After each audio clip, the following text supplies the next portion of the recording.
Eto na ang ating masarap na asadong baboy ni Andrew's Kitchen.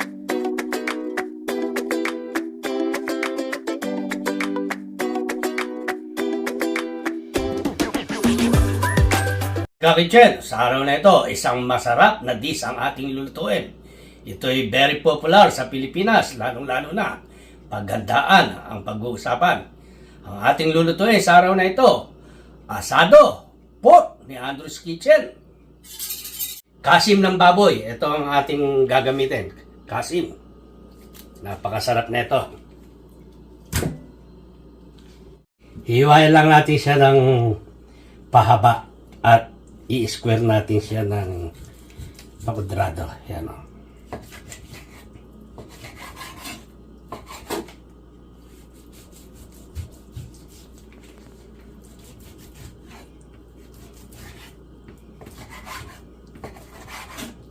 Tayo lang isang iwain natin siya ng palapad na ganyan. Ayan.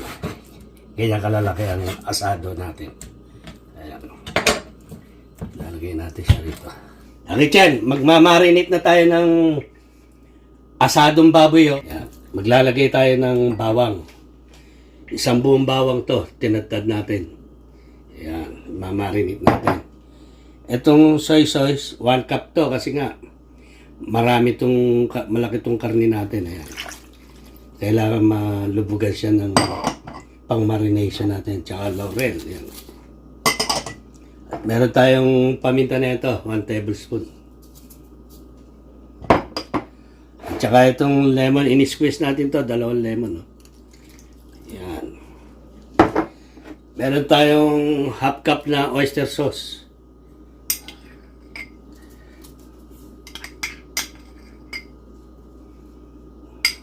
Siguraduhin lang natin malinis ang kamay natin bago natin i-marinate ito.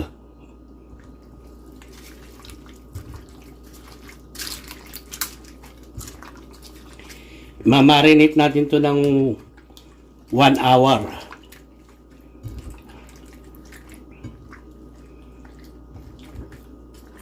Kaya lagyan natin ito ng plastic para ilalagay na natin ito sa rep. Yan. Painit na tayo ng pan natin. Maglalagay na tayo ng oil. Magigisa na tayo ng pampalasa natin sa asadong baboy ni Andrew's Kitchen. Maglalagay tayo ng 1 tablespoon na star margarine butter para masarap ang asado natin. Yan. Lalagyan na natin itong garlic.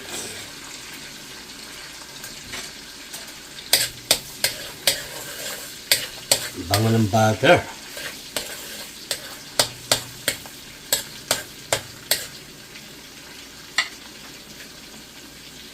Dagdag itong onion.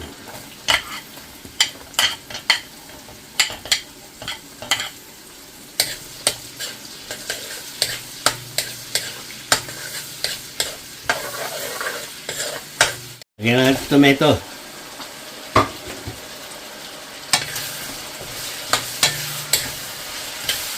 I-roast natin itong tomato natin. Ito lang, ito ang gagamitin natin pampalasa sa asadong baboy natin. Takpan muna natin, Ka-Kitchen. Hayaan natin ma-roast yung tomato natin. Pakakatasin natin sa butter natin para masarap.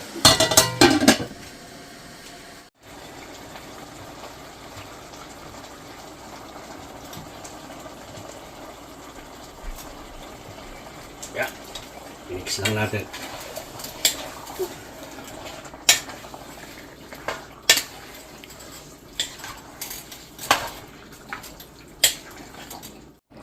Maglalagay tayo ng paprika, Ka-Kitchen. Ito.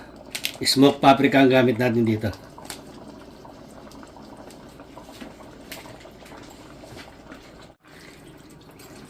Lalagay na natin yung pinagbabada ng pork natin. Ito. At maglalagay tayo ng tubig.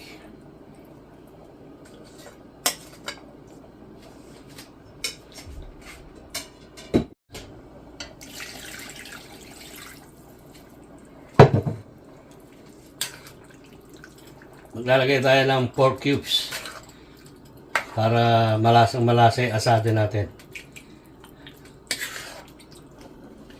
2 pork cubes ang lalagay natin dahil marami yung pork natin.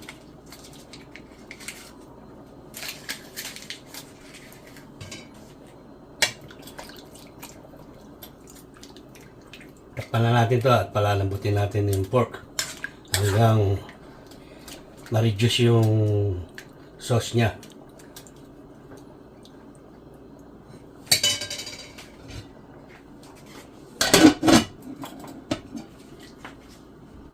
Check natin yung asadong baboy ni Andres Kitchen.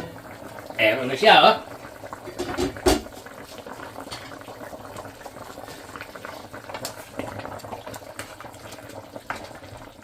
Check natin yung lambot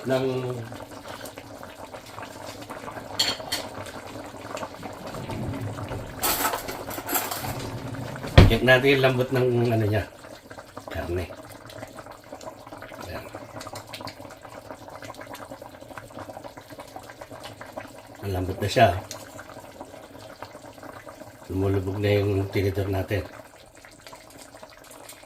Ilipat natin yung pork natin. Alisin natin sa sauce. Mamaya babalik uli natin. Maglalagay tayo ng sugar na kulay pula. 1 cup ang ilalagay natin dito. Yan.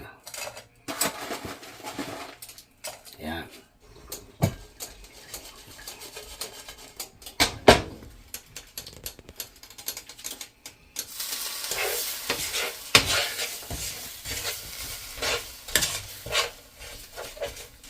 Lalagyan natin ito ng sauce.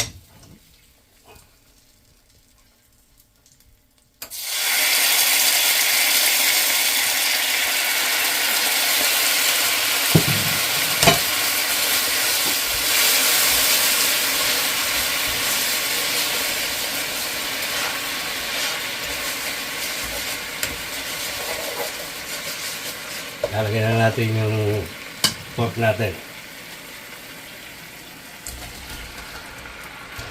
Yan, o. Mix lang natin. Bakit yan? Ito na yung pork natin, o. Lalagyan natin yung patatas. Na-caramelize na siya. Ang ganda na ng texture niya. Yan. Lalagyan natin yung patatas natin dyan. Hindi na natin palalasahin yung patatas natin.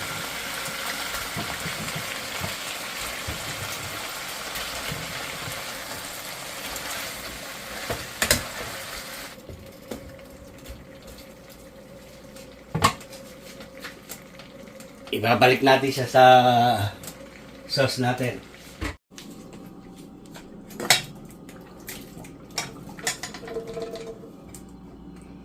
Malalambutin lang natin patatas, maglalagay tayo ng cheese.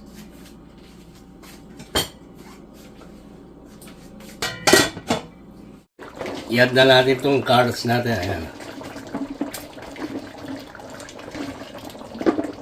Masarap na ng asado natin. No?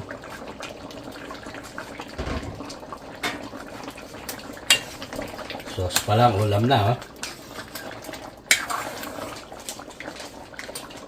Ang gamit natin dito, egg and cheese. Oh.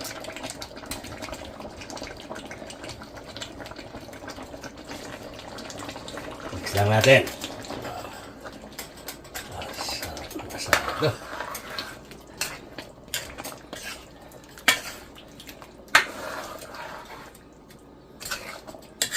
Ito na, oh. Ayan, oh.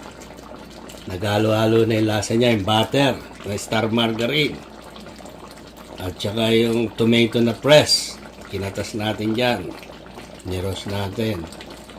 Naglagay rin tayo dyan ng paprika. Napakasarap. At saka natin kinarmalize yung brown sugar sa pork natin. Ayan, oh. Ayan ang sauce natin. Eto na ang ating masarap na asadong baboy ni Andres Kitchen.